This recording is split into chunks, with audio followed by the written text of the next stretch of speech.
For the past 3 weeks, we've been dealing with the sermon Blessings Unfold, but we discuss the principles. 3 linggo po nating pinag-usapan ang mga principles na yon, and supposed to be, I have a continued message for that, but I think that's enough. Pero yung pang-apat po ay ating pag-aaralan ngayon, sapagkat ito po yung continuation ng ating pong pag-aaral, bukod po sa ating pagiging tapat sa Panginoon, ay paano ba natin bubuksan yung mga pagpapala sa ating pong buhay. Yung nabasa po natin kanina in the book of Deuteronomy, ito po ay sulat po ni Moses para sa mga Israelita. 2 bagay po ang kanyang pinapaalala. Una, lagi pong binabanggit doon, do not forget the Lord thy God. Sabi niya, pag kayo naririyan na, pag kayo kumakain na ng marami, pag nakuha niyo na yung promised land at may mga bahay na kayo, sabi niya, do not forget the Lord thy God. Huwag natin pong lilimutin na minsan pa tayo ay lumapit sa Panginoon, pinanalangin tayo, tumawag tayo. At pangalawang bagay po na remind niya, Moses remind them that wealth comes from God. Bagamat ikaw ang naghanap buhay, pero ang Diyos ang nagturo. Bagamat ikaw ang nagpagod, pero sa Diyos galing ang lakas. So ito po ay tinuturo ni Moses as they are about to claim the promised land. They are about to receive, to unfold the blessings of God. It is a reminder for them. Now, pag pinag-uusapan po natin yung mga blessings, yung mga karangyaan sa buhay, we are not preaching prosperity gospel.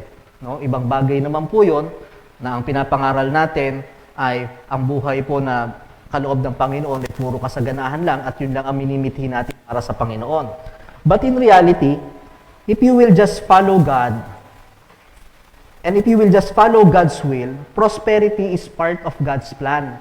As told in the book of Jeremiah, I know the thoughts toward you, not of evil, but of peace, to give you an expected end. Yung expected end, bahagi din po ng plano ng Panginoon, katulad sa Israelita, bahagi ng pangako, yung promised land or yung mga pagpapala, a life floweth with milk and honey. Tulad po ni Abraham, pinagkalooban siya ng Panginoon ng maraming possession, napakalawak na lupain. Tulad po ng ni Haring ng Israel, ibinigay ang promised land, speaks about prosperity. Si Haring David, pinagkalooban ng kaharian. Si Haring Solomon, higit na pinagyaman, pinakang matalino at pinakang mayaman. It even speaks about prosperity. Now, pag ang pinag-uusapan po natin ay pera, ang pera po ay hindi masama, sapagkat noon pa man po ito ang pamaraan ng Panginoon upang i-bless, bagamat hindi talaga pera, in the New Testament lang, in the Old Testament, the harvest, the fruits, but the love of money, yun po ang reminder ng Panginoon. Pagka sobrang inibig mo na ang pera at mas nakatingin ka na sa blessings at hindi mo na tinitingnan yung blesser, na mas nakatuon ka sa mga resources na nakalimutan mo na yung source. Yun po yung the love of money na reminder ng Panginoon. God is a generous God. Hindi lang kaligtasan po ang inaalok ng Panginoon, kundi kasaganaan din sa lupa. Yes, may mga trials, but God prepares a triumph. No? May mga sufferings, but meron ding mga blessings na inilalaan sa atin ng Panginoon. Hindi man laging ganon, pero laging meron at meron na nakalaan patungkol po sa mga bagay na yan. So, blessings, abundance comes in many forms. Marami naman po itong anyo. At marami po tayong makikita na kung saan hindi nga lamang po pinansyal ang ating pong tinututukan, kundi may mga iba't ibang bagay po. Ngunit ang laging kinoconsider natin ay yung financial status. At when it comes to financial status, may iba't ibang stages po yung ating financial status. Depende po ito sa inyong income, expenses, savings, investments. At narito po ang mga karaniwang stages. Let us assess ourselves. Blessings comes in many form, but pagtuunan natin dun muna sa isang portion, yung financially blessings or status. Ano-ano po ba yung iba't ibang status ng kalalagayan ng ating pinansyal? And let us assess ourselves and challenge ourselves, nasan kaya ako dito? At kagabi ina-assess ko rin kung nasan ang banda ako dito at challenge po sa atin. The first stage of our financial status, okay, is the down stage. Down stage, it means to say, ito ay nasa mahirap o talagang mahirap na kalalagayan. Ito yung mga pagkakataon na talagang hindi lang kinakapos, kundi talagang sumasablay na sa pagkain. Ito yung mga hindi ka na nakakabayad ng mga dues at nababaong ka na talaga sa mga utang. Wala kang mga ibang pinagkukunan. Ang tawag doon is downstage, no? So bibihira naman pero may mga nakakaranas din po talaga ng ganon. Maaring hirap pero iba po pag sinabing downstage, talagang nagugutom na, talagang marami na tayong mga konsumisyon. Ang tawag po dyan ay downstage. Maaring dinanas din ng iba, pero biyaya ng Panginoon, nakabangon tayo. But remember, downstage is not drown stage, no? Iba po yung lubog sa lunod, no? Ang lubog, nahihirapan ka, okay? Pero pagka sinabi nating lunod, nasa baba ka na at wala ka na. I do believe sa ating pong buhay, may mga pagkakataon na nahihirapan naman tayo man ay lumulubog pero hindi pa tayo lunod, may pamamaraan na ginagawa ang Diyos upang tayo ay makaahon sa buhay. At makikita natin to sa ating bansa. Marami pong mga kababayan natin ang nasa downstage, mga namamalimos sa daan, mga nakatira sa ilalim ng tulay, mga talagang sobrang salat sa buhay. Pangalawa po ay tinatawag nating survival stage. Ano naman po yung survival stage? Sapat lang ang income para sa basic needs. Tabla-tabla lang, sakto-sakto lang. Kinakapos ng konti, lumabis man konti, halos sakto lamang. Ang tawag dyan is survival. Bakit siya sinabing survival? Kasi ito po yung tinatawag na kung hindi ka kikilos, hindi ka survive. Ang tawag doon ay isang kahig, isang tuka. At marami sa atin, nagfo-fall po sa gantong kalalagayan. Na pag hindi ako namasada maghapon, walang kakainin. Na pag hindi ako nagtrabaho ngayong araw na ito, wala pong kakainin. O di kaya naman hindi araw, yung mawala ka lang ng isang linggo, ay talagang parang napakalaki na ng naging epekto. Bakit? Survival. Araw-araw, sapat lamang po. Yun po ang ating mga tinitingnan. So, ang tawag po dyan is survival stage. At ito po yung, from the word survive, our goal is to thrive. No? To thrive, or mas higit pa dito, but in reality, talagang mahirap lampasan yung survival stage. Sapagkat with the wages that we have, although we work, pero we still have time not just to survive, but to thrive. Maaaring ang iba po dito, pinagdadaanan natin to ngayon, at yung iba naman po ay unti-unti nang nalampasan, sapagkat ang number 3 stage ay yung tinatawag natin stability stage. Okay. Ano naman po yung stability stage?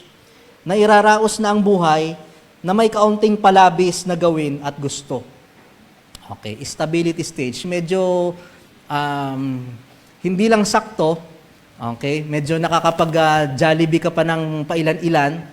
Diba? Nakakapagpalabis ka ng load, nakakapamasyal ka ng kaunti. At hindi lamang po yun. What makes it stability? Sapagkat ikaw ay wala ng utang or maliit na yung iyong mga binabayaran na utang, libang ito ay sa negosyo na lamang. Stability, medyo nakabangon ka na, medyo stable ka na, stability stage.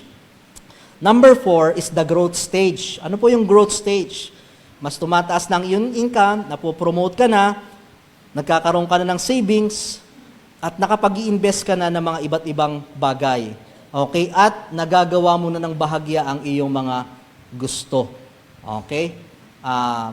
Back muna, wag mo na pakita yun. Nagagawa mo ng growth stage. Parang nararamdaman mo na medyo iba-iba na ang buhay ngayon. Yung dating natatakot ka pagkakatapusan, sapagkat tapos ka na, okay, medyo napaghahandaan mo na. May konti ka ng savings, may mga nakukuha ka ng insurance sa paghahandaan mo ng future, may konti ka ng passive income. So, ang tawag natin dyan is growth stage. Okay? Babalikan ko pala, yung unang-una ay down stage, di ba? Meron pa palang mas ano doon, mas stage doon na mas una. Okay, ano yun? Kapit stage. Okay, para makarelate ang mga kabataan. Ano yung kapit stage? Okay, kapit tuko ka pa sa iyong mga magulang. Okay? Kumbaga wala ka pang growth na nangyayari, umaasa ka pa. Okay? But once you became independent, mag-uumpisa ka na sa tinatawag na down, okay, survival, stability, and then growth. Number 5, abundant stage. Ito, sapat na ang iyong income para sa mga ibang bagay. Meron ka na rin mga luxuries at nagagawa mo na yung mga bagay na mga sabihin natin in terms ay sobra. May mga investments. Wala ka ng pangamba sa mga pangangailangan at nagagawa mo na ang gusto mo at nakatutulong ka pa sa iba at nagiging daluyan ka ng pagpapala. So, abundant stage. So, in our colloquial term, ang tawag natin dito ay paldo. Okay? Pero yung paldo, sa sugal yun eh. Isang araw lang yun eh. Okay? Pag sinabing abundant stage, may stability, may growth, at talagang medyo continuous. Okay? Ang ating financial. And then, the last stage that we all want to acquire is the financial stage or financial freedom. Okay? Mostly for retiring or in the future. Ano po yung financial freedom? Mayroon kang financial independence na para mag-retire o gawin ang gusto.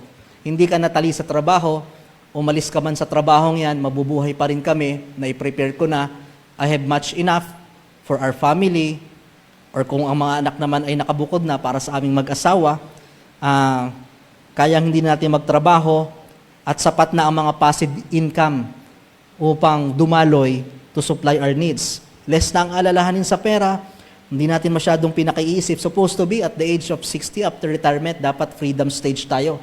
Pero talagang we are still surviving, na para bang sabi ko nga, ang wish ko sa mga seniors, kung hindi man nagawa nila at namin, sana magawa ng mga susunod na henerasyon, na pagdating ng senior, sana talagang financially free na lang. Makikita nyo sa ibang bansa, di ba? Yung mga foreigner, kaya bakit sila pag-gala-gala na lang dyan sa Puerto Galera? Bakit yung iba yung mga nandyan lang sa tabi? Kasi financially free na sila eh. So sana dumating sa punto na mapaghandaan natin, kung hindi man sa aming batch, sa mga henerasyon ngayon sa susunod, mapaghandaan natin yung financial freedom.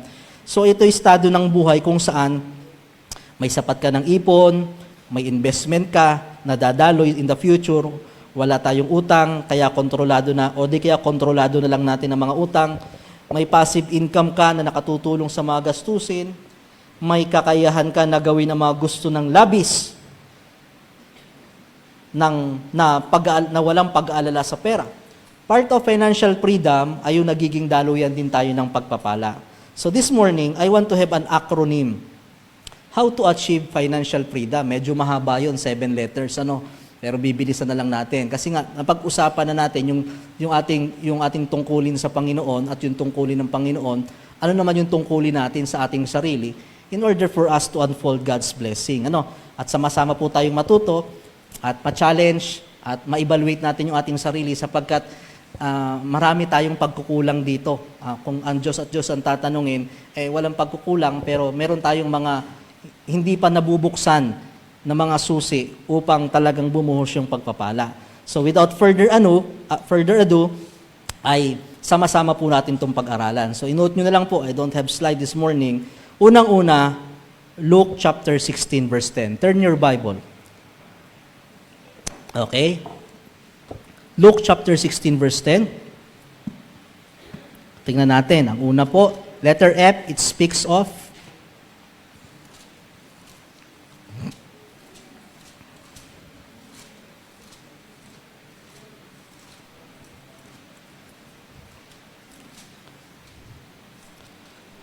nakita na po ba?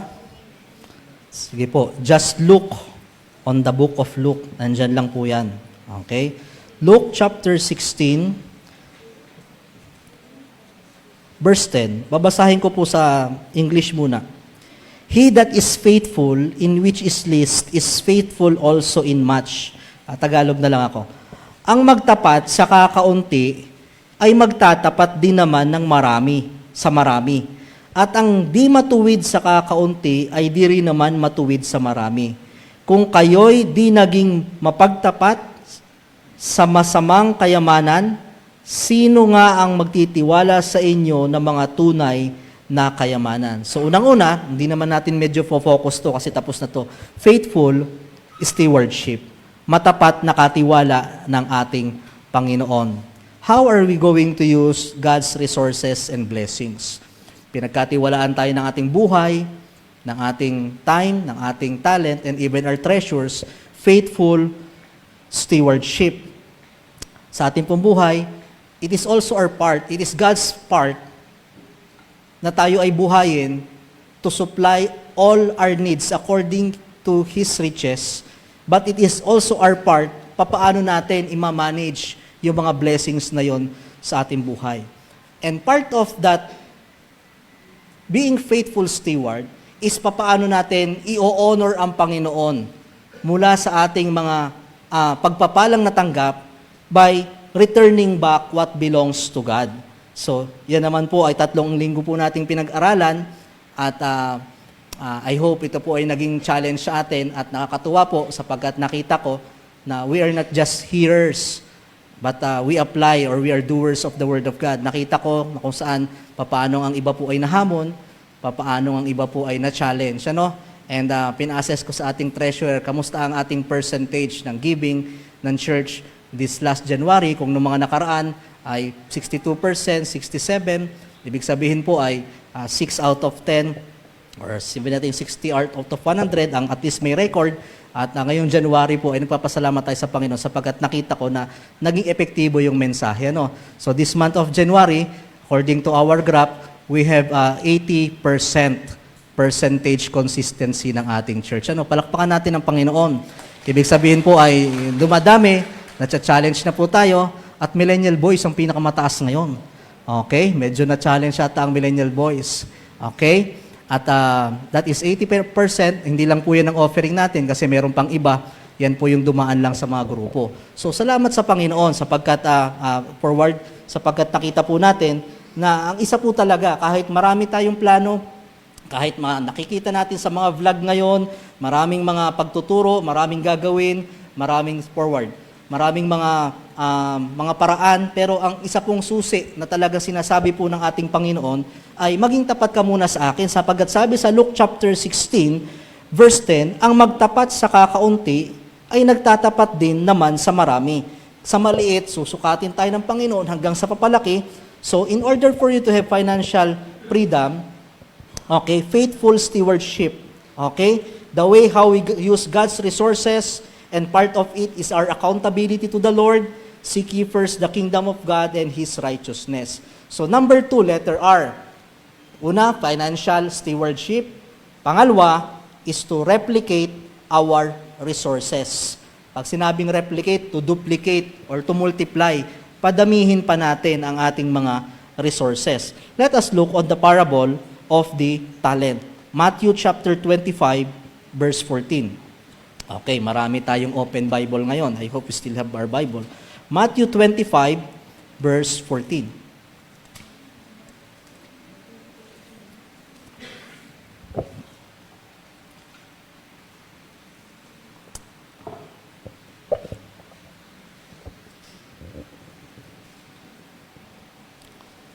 Are you there? Say amen.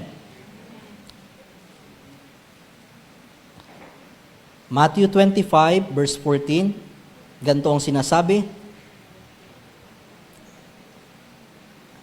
Sapagkat tulad sa isang tao na nang paroroon sa ibang lupain, ay tinawag ang kanyang sariling mga alipin. Ito po, merong master, okay, siya ay nagpupunta sa iba't ibang lugar, tinawag ang kanyang mga alipin, okay, at ipinamahala sa kanila ang kaniyang mga pagmamayari.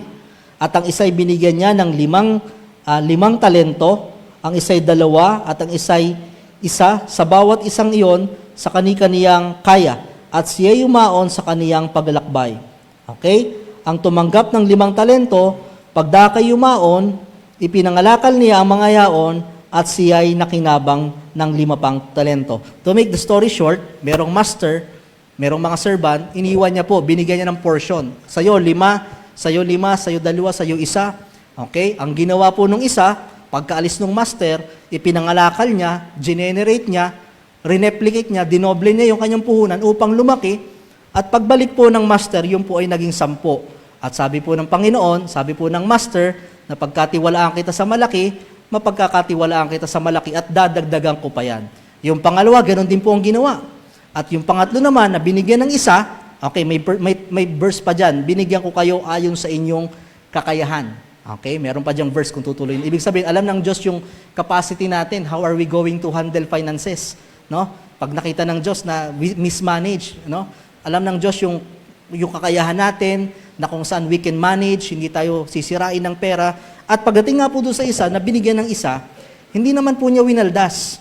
Pero ang ginawa niya, binaon niya sa lupa, at pagkakabaon niya sa lupa, sapagkat natatakot siya na mawala, hindi niya regenerate, ang sabi ng Panginoon, hindi ka naging katiwala, kukuhanin ko sa iyan, at idadagdag ko pa doon sa mga nagparami. Ano po ang lesson ng ating storya doon? God teaches us to replicate our resources. Lahat po tayo binigyan ng Diyos ng puhunan, hindi man pera. Ano po yung puhunan? Lahat tayo binigyan ng buhay, binigyan ng lakas, at binigyan ng kakaibang isipan. Kaya,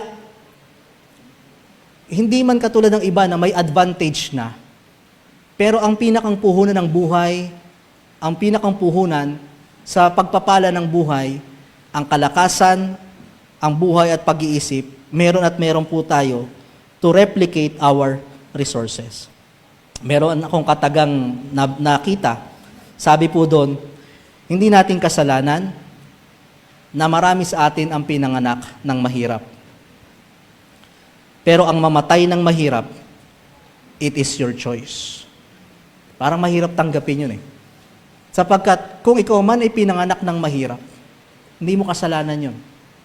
Pero simula nung pinanganak ka, meron kang buhay, meron kang lakas, dapat kang mag-aral, dapat kang magtrabaho, hanggang sa namatay tayo, na nandun tayo sa downstage, it is your choice. Bakit? Lahat ay binigyan ng puhunan. Sabi po, may mga advantage nga lang talaga yung may pasimula ng puhunan. Okay? Yung kung mapalad kayo, kung ang mga magulang natin, medyo may kakayahan na talagang tinulungan tayo, pero ang mga magulang natin nagsimula talaga sa walang-wala. No? May mga advantage. Pero meron namang mga tao na talagang nagsimula sa walang-wala. Actually, ang mga pinakang pinagpalang tao nanggaling sa wala. Titingnan niyo yung buhay ng mga pinakamayayaman, di ba? Henry C. ganito, ganyan. Hindi naman agad meron ganun. Nagsimula sila sa pare-parehas lang tayong walang puhunan. But alam niyo po yung stewardship, kasama po din is how are we going to regenerate our resources. Proverbs chapter 6, verse 6. Tingnan po natin. Regenerate our resources. Proverbs chapter 6, verse 6.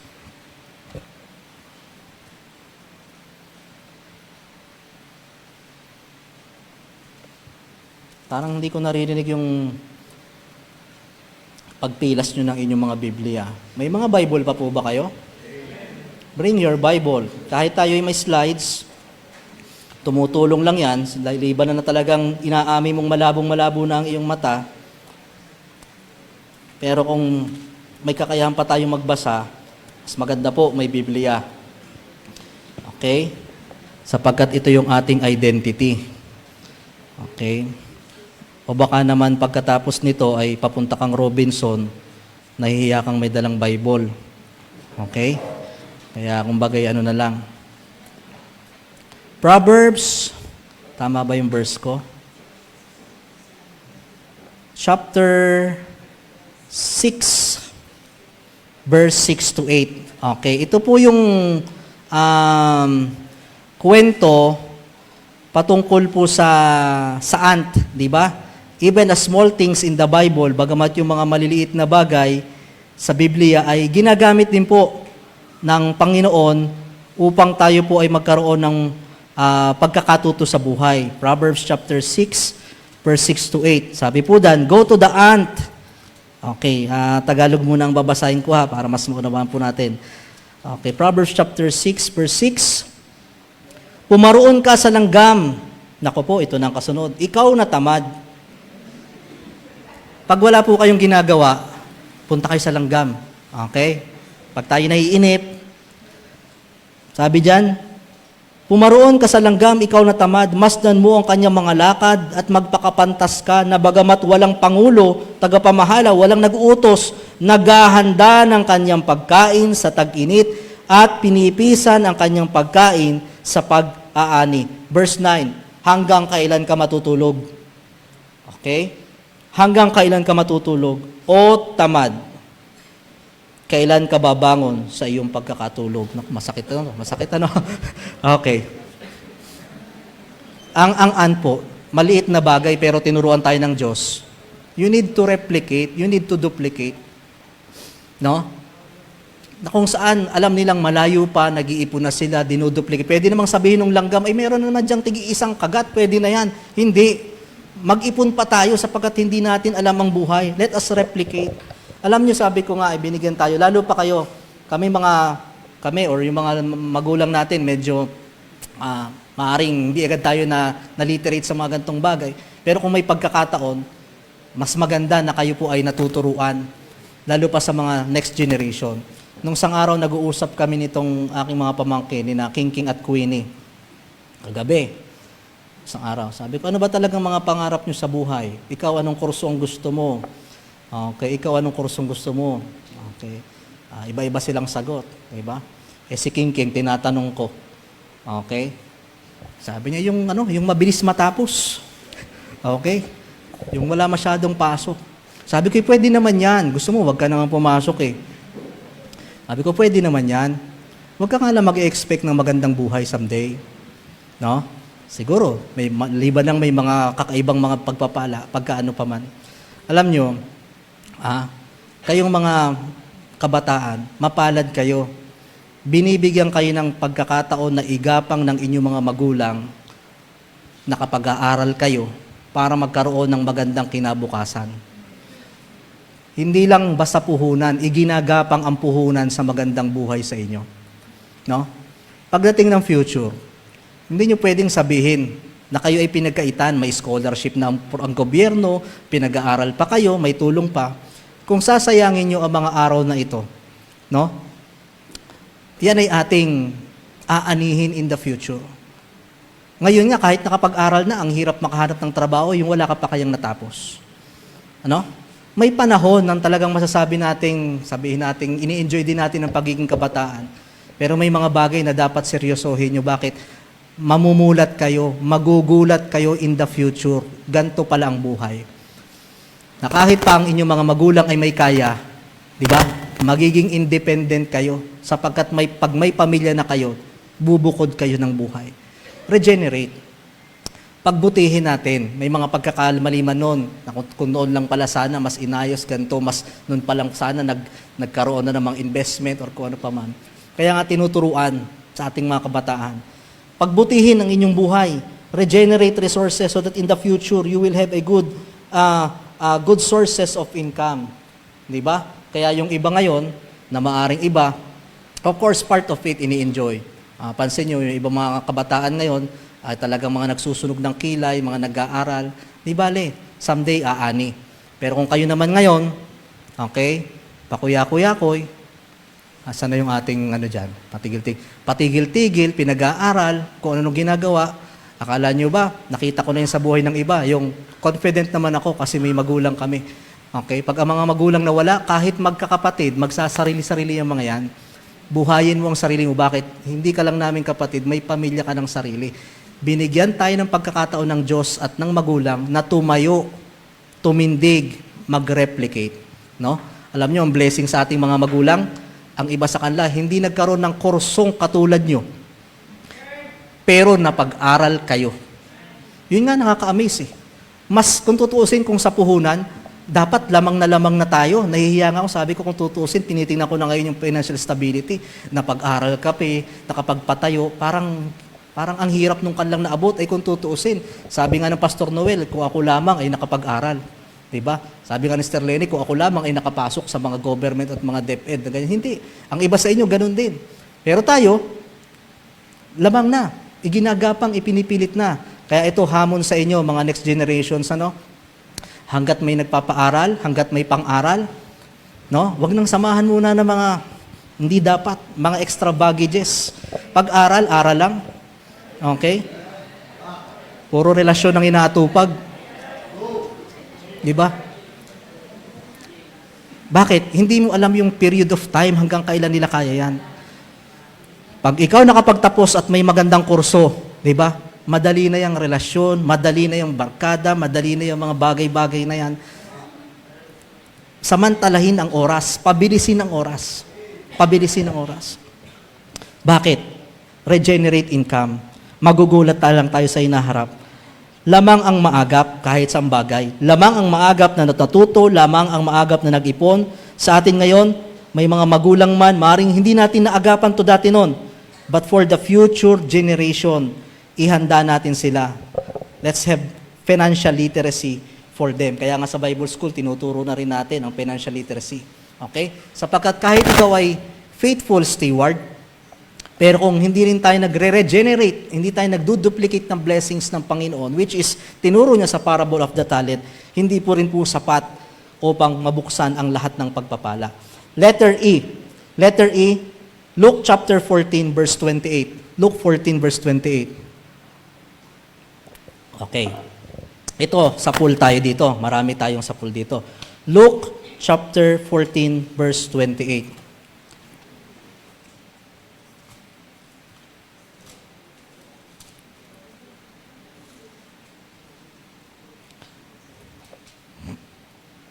Sabi po dito, Lucas 4:28. Ano ba yung 28? Espanyol yun eh. Okay? 28. Baka kung mailagay na niya ang patibayan at hindi matapos, ang lahat ng mga makikita ay magsisimula siyang libakin. Verse 20, verse 28 tayo.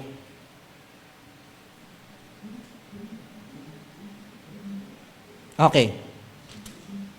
Verse 28, for which of you intending to build a tower, seated not down at first, counted not the cost, whether we have sufficient to the finish of it. Ibig sabihin po, parang ganito yung pagkakasabi, nagpatayo ka, pero sa iyong pagpapatayo, hindi pa lang mo binilang magkano ang gastos, hindi mo na ipatayo, nagtatawanan daw yung mga nasa paligid. You don't count the cost. Ano ang pangatlong letter? Tama ba? F-R-E, eliminate bad decisions. Eliminate bad decisions. Unting-unting alisin at pag-aralan kung paanong gagawa ng mga tamang desisyon. Ito marami tayong dito nagpo-fall tayo. Faithful naman ako. Pero bakit ganito? Bakit ganito ang nangyari? Bad decisions. Ginanap ng Diyos ang kanyang tungkulin. God provided for your needs. Nagkatrabaho ka, nakapag-abroad ka, dumating yung blessings. But how are you going to manage that resources and take vital decisions? Where are you going to put that? Atin yun eh. Ito nga minsan sabi ko, Lord, sorry po. Minsan di ba nagtatanong tayo sa Panginoon, Lord, bakit naman ganoon? Ba't naman nalugi? Ba't naman ako na-scam? Ba't naman ako ganyan? Sino bang naglagay dyan? Di ba tayo? That's why napakahalaga yung wise decision, eliminate bad decisions. Okay lang na nagkakamali minsan, pero dapat natututo tayo sa buhay. Bad decisions. Maganda naman ang iyong layunin, katulad nito, tower. Magpapatayo ako. Pero kaya mo ba talaga? Hindi ba maaapektuhan yung ibang mga bagay? Na to the point na ginawa mo to, pero ang kapalit naman talagang naging sobrang ganit ng inyong buhay, sobrang naging mahirap ang inyong buhay. Di ba? Magpapatayo ka, maganda naman. Magpapaaral ka, kaya ba talaga? Although nandun yung pananampalataya, but still we count the cost. Mga decisions. Where am I going to put my money? Anong negosyo? O minsan naloloko pa tayo. Sino po dito ang mga na-scam na bukod sa akin? Kahit po pastor naiisahan din. Pag gano'n bad decisions. Bad decisions. Ikaw naman ang pumindot hindi naman ang Diyos. Ikaw naman ang pumasok, ikaw ang nag-o. Sana kung mga small scale lang, pero pag mga large scale na mga investment at nalugi, nakahinayang. Nakahinayang. Nung isang araw nga, sa magandang, sa TV Patrol, biruin mo, di ba? Mga OFW, na-scam, 100 million. 12 tao lang sila.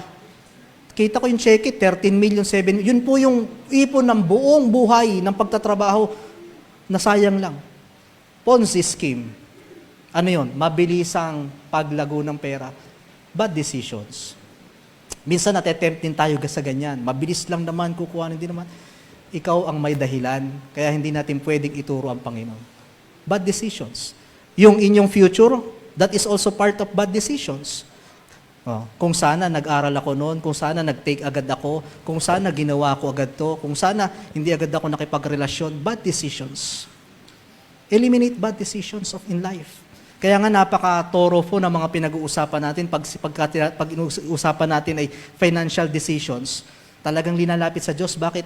Every financial decisions is a spiritual decisions. Kasi ang isang Kristiyano po, sa totoo lang naman, pag talagang bumabagsak ang ating pera, bumabagsak ang pananampalataya. Kaya dapat hindi rin natin pinapabayaan na bagsak ang ating pinansyal kasi nadadamay. Pero napakahalaga po dun yung financial decisions. Kukuhanin ko ba to? Kaya ko ba tong bayaran? Kung yung mga bagay na yan, masasabi mong kurot lang, halimbawa, yan yung mga 5%, 3% ng iyong income, kurot. Pag mga 20%, halimbawa, may bibilin ako, ang income ko, let's say, 10,000, bibilin ko 2,000, medyo dakot-dakot na yan, 30%, pwede pa rin. Okay? Pero pagka yung bibilin mo, higit pa sa income mo, ang tawag dyan, hindi dakot, takot. Nakakatakot na yon. Pero makikipagsapalaran tayo. Di ba? Makikipagsapalaran. Marami rin talaga tayong maling desisyon kasi nga we are tempted. Makikipagsapalaran. Kaya minsan i-assess mo. I-assess mo sa buhay. Di ba? Hindi para pang front lang. Makikita mo halimbawa, ano ba ang iyong income? Magkano ba ang pumapasok? Magkano ba yung gusto ko? Ito ba'y makakaapekto ng labis o kakayahin naman? Medyo mahirap pero hindi naman talagang hirap na hirap. Financial decisions. Kaya every purchase that you made, pag-isipang mabuti sapagkat malaki ang magiging epekto sa ating pumbuhay. So may mga pagkakataon naman na talagang hindi pwedeng hindi. Sa biyaya ng Panginoon, maitatawid naman natin. Alam natin yung consequence na medyo magiging maganit ang buhay, kausapin ang buong miyembro ng pamilya. Medyo mahihirapan tayo ngayon kasi talagang pinilit natin itong pag-aaral na ito, mag-adjust naman yung iba. Mahihirapan tayo ngayon kasi may kinuha tayong bahay, so alam ng lahat. So, sabi nga, kung ang kumot ay maiksi, ano nga yan? Mamaluktot. Habang maiksi ang kumot, matutong mamaluktot. Pilitin lang muna natin, tiis-tiis lang muna, malamig ha, pero pagkatas nito, okay, naka-afford tayo. Dapat nauunawaan. Pero kung talagang okay? Kayo ay 10, pero ang natitirang kumot nyo ay panyo na lang, ay parang mahirap. Malaking suffering ang abutin. At sabi ko nga, lahat po tayo may mga bad decisions na nagawa. Kahit ako bilang pastor, yun ang isa sa pinakang mahirap kong tanggapin na, Lord, where is wisdom? Nasaan ang wisdom? Ba't ko ginawa yun? Ba't ako nalagay sa ganito? Minsan, hindi lamang maging sa mga pagtulong, di ba? Yung pagiging sobrang generous, di ba? Mahirap din. So, hindi naman tayo nagiging madamot. So, napakahalaga na magkaroon tayo ng eliminate bad decisions. Laging pag-isipan. Okay? Letter E. Ecclesiastes chapter 3 verse 13. Okay, basa tayo ng basa. Ecclesiastes chapter 3 verse 10. Pangalawang letter E na to ha.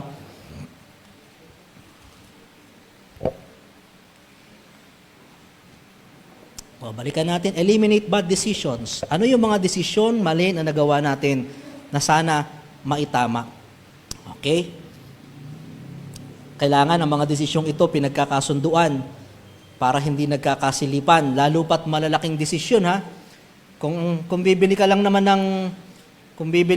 ng shampoo, okay, ng kahit mga konting halagang bagay, pwedeng personal mo na yan. Okay, pero kung malaking bagay pala at kukuhanin mo sa general budget, dapat alam yan. Kaya minsan yung mga mag-asawa, nagkakasilipan ng add to cart eh. Nagkakasilipan ng wish list. Pag dumating yung parcel, binabantayan. Ano yan? Okay? Siyang may hawak ng kabad. Okay? So dapat na pagkakasunduan. Bibili tayo ng sasakyan. Sa tingin mo, pag-usapan natin. Pag parehas kayo nagdesisyon, okay? Parehas din kayo sa accountability and consequence. At kung hindi man maganda, ay parehas nyo rin isosurvive. So napakahalaga yung financial decisions. Letter E, Ecclesiastes chapter 3 verse 13, Sabi dito, at ang bawat tao rin naman ay marapat kumain at uminom at magalak sa kabutihan sa lahat niyang gawa siyang kaloob ng Diyos. Sa English, mas maganda. And also that every man should eat and drink and enjoy the good of all his labor. It is the gift of God. Dalawang bagay po yan. Endure and enjoy. Letter E. Endure and enjoy. Doon muna tayo sa endure. Parte talaga ng buhay ang mahihirapan at magtrabaho. Wala na tayo sa Garden of Eden. Kaya nga, part of course, sa humanity, magbubungkal ka na Adan, pagpapawisan ka na, magtatrabaho ka na, in order for you to enjoy. So, ibig sabihin po, we toil, we labor. Talagang ang tao po ay nahihirapan at nagtatrabaho. So, tanggapin na natin sa ating pambuhayan na talaga ang tao kailangan nagsisipag, kailangan nagtatrabaho. First is we endure. Kasipagan. Kasipagan. Kaya ang mga nakikita ko, kaya ang mahirap, patuloy na nagiging mahirap. Sapagkat makikita mo sa lifestyle nila eh. Di ba? Makapagtrabaho ng kaunti, nakatambay na sa tindahan, nakataas na ang paa. Di ba? Makikita mo mga style ng tao, kaya nagsasurveyo, kaya pala ang mga tao, ganyan lang ang buhay.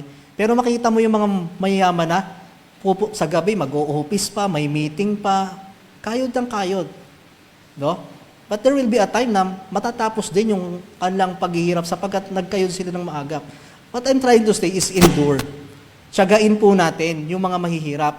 Kung tayo nagsisimula pa lang, huwag tayong masyadong maging mapili. Nag-uumpisa pa lamang. Di ba? Nakikita natin yan. Halimbawa, may mga alam akong mga trabaho. Nag-uumpisa pa lamang sa minimum. Okay? Hindi tumatagal. I-increase naman yon, di ba? Kahit pa paano, let's say sa mga fast food chain, sa mga pagkakatulong, di ba? O, ito muna ang sahod mo, basic salary, pero tataas yan, depende kung tatagal, kung tatong. Okay? Wala pang 1 taon, 3 buwan pa lang, aalis na, mahirap, hindi kaya, ganito ang dami. Makakahanap naman yun ng trabaho. Pero paghanap nun, ganun pa rin uli. Basic uli. Makakahanap uli yun, basic uli. Hindi ka na dumaan doon sa promotion na tumaas. Bakit? Sa umpisa pa lang, ayaw mo na eh. Sa umpisa pa lang, suko ka na. Madaingin ka masyado sa trabaho. Tiyagain mo. Kahit paminsan parang undercompensated sapagkat ang kailangan mo dyan, experience, kailangan mo karanasan. Kaya sa atin, tiyagain natin yung mga trabaho. Liban na lang pag talagang 20 years ka na dyan at kita mo walang nagbabago. It's not worth it to stay. Pero pag taon-taon naman nararamdaman po, paano ka nga makakarating dun sa susunod na next level? Di ba? Pansin nyo yan. Halimbawa sa inyo, sino sa inyo ang mga nagkakasambahay? Di ba? Ang hirap humanap ng kasambahay kung meron man kayo dito. Di ba? Hindi tumatagal. Of course, maging mabuti kang amo. Okay? Makakahanap naman, pero yung mga tumatagal, di ba? Unti-unti, napopromote. Okay? So, makikita mo rin naman at ang iyo din namang role bilang ikaw ay amo ay kung ikaw naman ay nabe-bless, unti-unti din nabe-bless ang mga kasamahan mo sa buhay. Pero kung talagang hindi, di ba? Yung negosyo ay mahina, ay wala tayong magagawa, hintayin natin umangat. What I'm trying to say is endure. Tiyaga. Kaya mga kabataan, magtiyaga. Kahit medyo mahirap. Diba? Kahit medyo mahirap, tiyaga ng tiyaga. Bakit? After endure, sabi ng Panginoon, you enjoy. You enjoy. Pwede ka na mag-enjoy sa buhay. Of course, hindi tayo ubos biyaya. Wag din naman puro endure. Sabi nga, ano yung sangkot na sinabi ko, na para bang ang buhay mo ay para na lang, okay, para na lang niyog. Bakit? Wala nang ginawa kundi kumayod ng kumayod. Okay? Sometime in your life, kapag nalalampasan mo na yung tinatawag nating downstage, medyo lumalampas na konti sa survival stage, pwede kang mag-enjoy ng bahagi. Pwedeng paminsan-minsan ay kumain ka sa labas, pwedeng paminsan-minsan ay mamasyal ka ayon sa iyong kapasidad. Bakit po mapapagod ka sa buhay? Minsan yun, makapansin niyo yung mga daing ng mga tao, nakakapagod na ito. Bakit? yung kanyang pinagtatrabahuhan, yung mga pinag-aaral niya, yung mga kapatid na tinutulungan, yung mga ganto-ganto, ang sasarap ng buhay, yung nagtatrabaho, walang ginawa kundi magtrabaho, napapagod. Sometimes you need to enjoy according to your capability. Okay? Halimbawa, ikaw ay basic salary, let's say 10,000. Minsan sa isang buwan or every 2 months, pwede kang kumain sa KFC. Okay? Mga 200 plus yan, hindi pa naman masakit yan. Paano kung 20,000 ang aking income? Ay siguro pwede kang kumain sa Antilolas, medyo level up na. Pagka mga nagte-30,000 na ako, pwede ka sigurong kumain sa Emilio or sa Balay. Mahirap din naman yung ang basic salary pa lang pero ang kinakainan mo. Alam mo rin naman yung lugar. Pero dapat may lugar na kung saan nararamdaman mo, nag-i-enjoy din ako.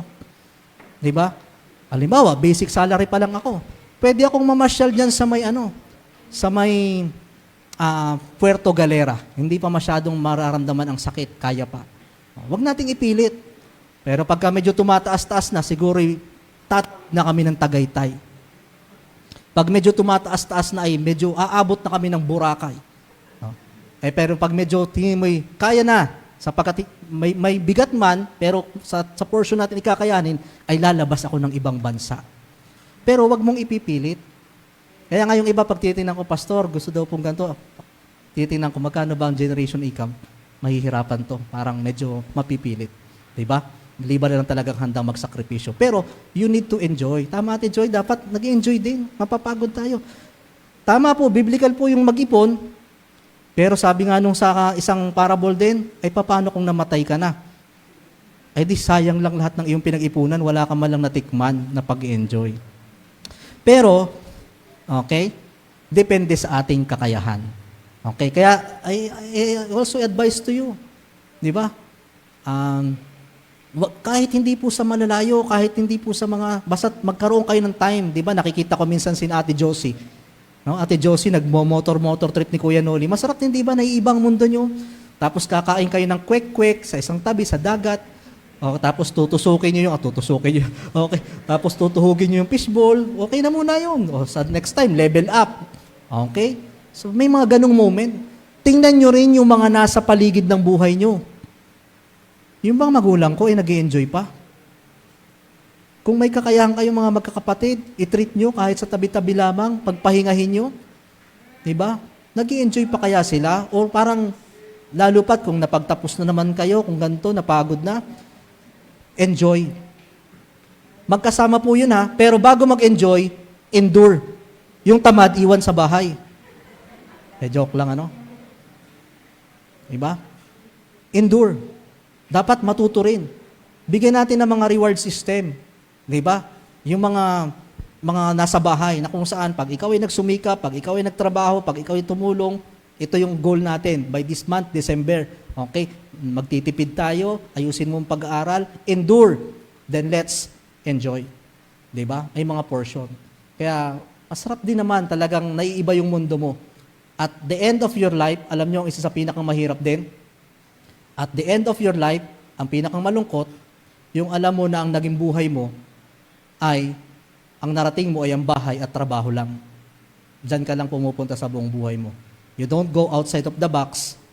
Sometimes you need to enjoy. But let me clarify, depende how you endure.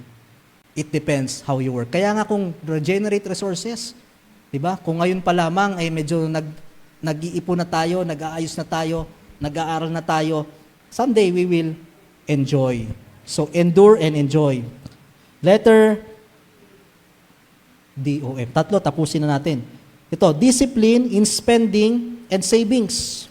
Okay? Proverbs 21 verse 5, ang gawaing plinanong mabuti at pinagsumikapan ay patungo sa kaunlaran. Ngunit ang gawaing padalos-dalos ay maghahatid ng karalitaan. Discipline in spending and savings. Okay, mahirap talaga, no? Discipline in spending and savings. Again, that is financial decision. Kung ano man ang ginawa mo sa iyong pera, okay, kung naging maluwag ka man or naging maganit ka man, may epekto yan kung ano ang ating ginawa. Ang bottom line, walang sisihan lalo sa Diyos. Bakit? ibinigay ng Diyos eh. Nagkatrabaho ka eh. Prinobide eh. Naka-abroad ka eh. Nakatapos ka eh. Tapos na yung tungkulin ng Diyos, tungkulin mo na. Letter D, discipline in spending and savings. Now, tatlong dahilan bakit kahit bilang Kristiyano tayo'y nag-iipon. May mga Kristiyano kasi nag-iisip na saving money is lack of faith. Na ba't ka mag-iipon ay God will provide. Wala tayo sa mana stage. Na bukas wag ka mag-alala dyan. Wala tayo sa mana stage. Pero ang sabi ng Bible, napakaraming wisdom na tinuturong dapat din talagang mag-ipon. First, saving shows good stewardship. We are called to be faithful managers of God, how God has entrusted us. Diba? Tulad ng sabi ng 1 Corinthians chapter 4 verse 2, moreover, it is required for the steward to be found faithful. Part of being faithful steward is managing money wisely at kasama doon yung pag-iipon. Okay? Number 2, saving prepares us for future needs and emergencies. For future needs and emergencies.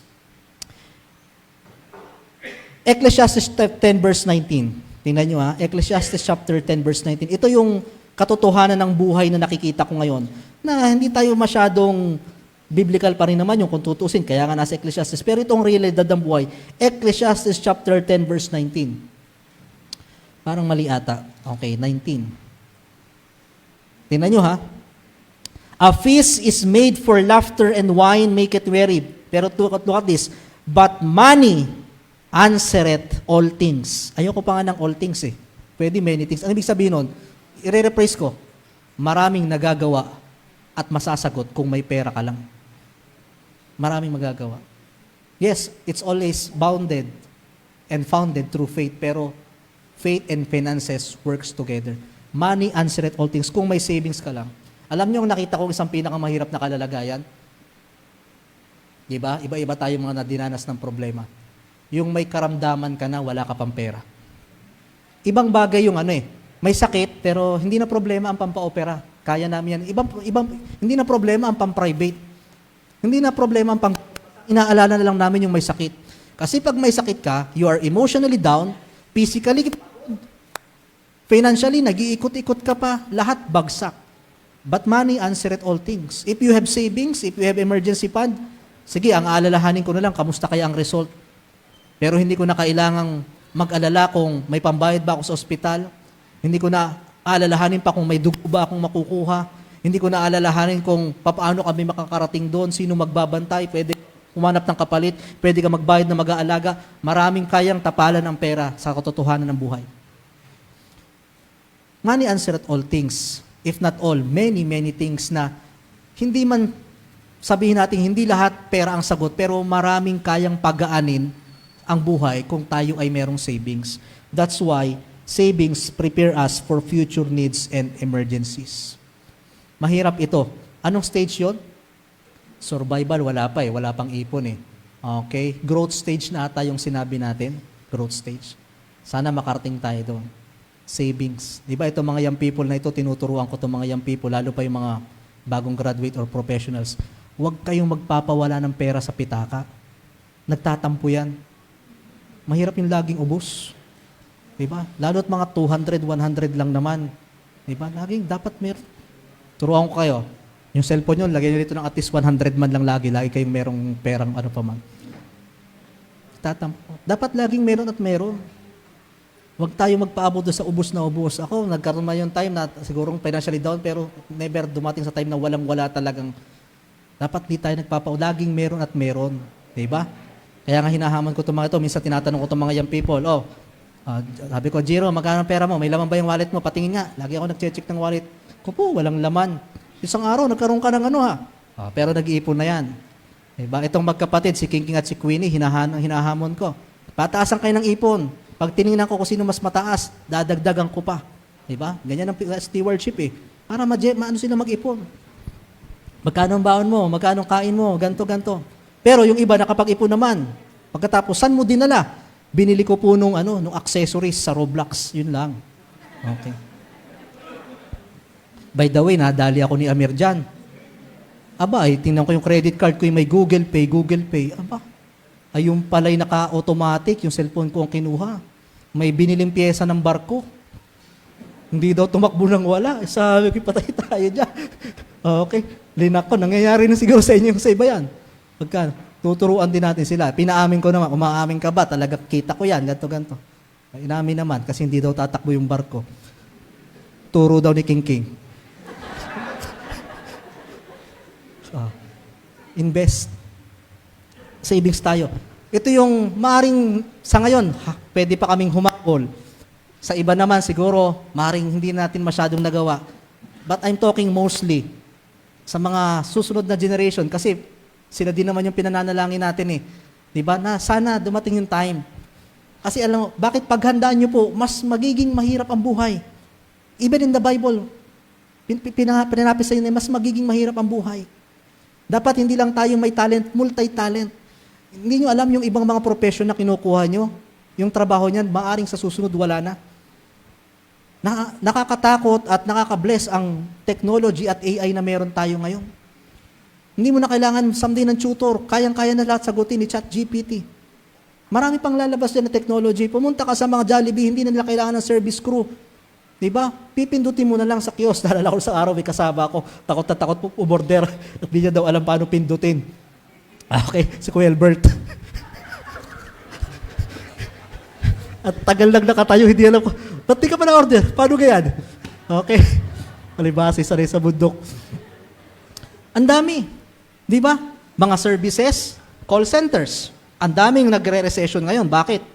Mabilis sumagot. Kaya dapat pinaghahandaan natin ang future. Di ba? At the same time, nag-iipon tayo. Bakit? Savings prepares us for our future. Okay. Letter O. Overcome. Letter O na tayo. Overcome. Ano sa tingin nyo? Debt. Pagkakautang. Proverbs chapter 22 verse 7. Napakahirap i-overcome nito. Okay? Pero, ang utos ng Panginoon, Proverbs chapter 22 verse 7. Tingnan natin ang pangungusap ng Panginoon patungkol sa mga utang. Okay? Bilugan natin.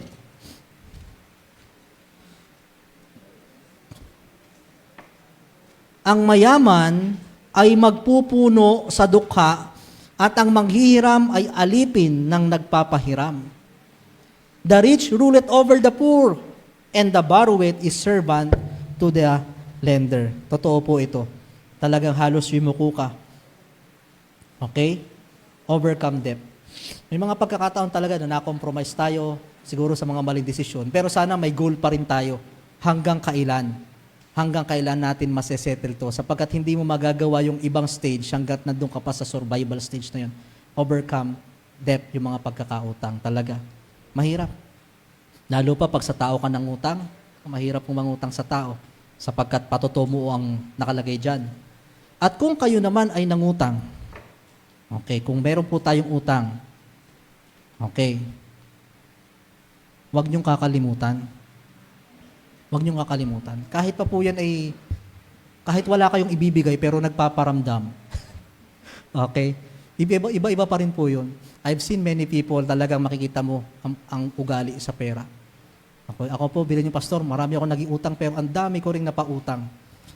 Ang nakakalungkot doon, yung nakikita mo, nag-i-enjoy na eh. Yung nangungutang sa'yo, kita ko nandun sa sangyupsal. Yung nangungutang sa akin, kita ko may bagong binubuksang negosyo. Diba? Yung nangungutang sa akin, nakita ko nasa Hong Kong. Ang lalaki ng utang. Inyo na yan. Ang hirap po ng ganun. Kung kayo ay may mga utang, alalahanin nyo. Ako, ang takot na takot ako, yung meron akong utang na hindi nabayaran. Kaya lagi kong sabi, kung ako'y may utang sa inyo, kahit 20, sasabihin nyo ha. Kapagkat ayoko nang meron naghahabol sa akin. Kung may utang man ako, I will pay it in due time. Huwag nyo kakalimutan. Lapit sa matagal na po yun. Gulatin nyo. Magparamdam kayo. Pwede bang maghulog? Anong Gcash mo? Diba? Hulog ako ng 500. Okay. Wala na nga sa kanila yun eh. Bakit po? Hindi kasama yan sa ng Panginoon stewardship. Diba? Lalo pa kung kayo ay pinautang ng napakaluwag. Walang collateral. Walang sabi-sabi. Ibinigay lang. Diba? That is also part of bad decisions. Ha?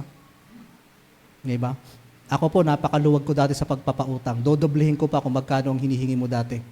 Pero nakita ko, Kaya yan ay kaklose mo man, minsan yan pa magiging daan para masira kayo. Kaya yan ay kakilala man. No. Part of stewardship. Yung magpautang at mautang, dapat Hindi naman tayo madamot, no? Pero yung alam mong kaya mo lang pakawalan at yung kaya mo rin lang bayaran. Diba? May naalala ba kayong may utang sa inyo? Okay, siguro ba talaga naman na biglang bumalik na naman sa alaala ko ang may mga utang sa akin. Diba? At wag na wag kayong, kung kayo man may mga utang maliban na lang talagang hindi pa overdue at hindi pa nagkakalimutan, wag na wag kayong magpe-flex kung kayo ay may utang naman sa ibang tao. Anong ibig sabihin nun? Yun na nga, ipaglalandakan mo na, kung ngayon may bago akong iPhone, teka lang, may utang sa akin yun. Merong ganyang instances. Diba? Merong may utang sa akin, hindi na ako nagpaparamdam. Hindi na rin kumagay, laging ganto-ganto. Tagal. May post siya, nasa Boracay nga. Nag-like ako, 2 years na yung 10 taon na yung utang na yun, nag-like ako, biglang nag-text. Ay, Ibo, siya nga pala pasensya na. Hindi naman ako nagme-message. Nakaramdam siguro at bigla ako nag-like sa picture. Kumbaga, awkward yun Kumbaga, yung may pautang sa akin, linike yung picture ko na ako'y nag-e-enjoy. Parang sampal sa yun Kumbaga, hoy, magbayad ka muna. Wala akong sinasabi, pero nag-like lang ako. Hirap yung ganon. Utik-utikin nyo. Utik-utikin nyo. Kung ano man yung makakayanan. Preserving the integrity. Napakahalaga po niyan, preserving the integrity. Now, kung yan naman ay mga bangko, ay na-avoid naman po yan, depende sa inyo. Pero kung ang utang nyo ay sa negosyo, okay lang po yan, sapagkat negosyo naman, generate naman. Pero hanggat maaari talaga, sana lumaya tayo dito, lumaya tayo. At ito ay bunga ng ating mga bad decisions. Let's have timeline, no? Hanggang kailan. Tulungan, magtulungan. And letter O, pinakang huli na po tayo, medyo napahaba. Okay? Yung tinatawag nating mindset of contentment. Mindset of contentment. Hindi po pag sinabing contentment ay, sige, ganito na lamang ako. O ito. No? Pag sinabing contentment, yung kung ito pa lang talaga sa ngayon, pasalamat pa rin ako sa Panginoon. Kung hindi ko pa kaya yung meron sila, maghihintay na lang ako. Mindset of contentment. Alam niyo ang pinakamalaking problema natin? The more we have, the more accountability, the more na meron tayo, the more na sumasakit ang ulo natin. Kaya yung akala nyo ay malalaki ang sweldo, masasakit din ang ulo minsan. Kasi hinahabol din ng mga gastusin na tumataas din. Pero yung mga simple lang ang buhay, di ba? Minsan simple rin lang ang mga kanilang mga alalahanin. Hindi ko sinasabing manatili tayo doon sa simple. No?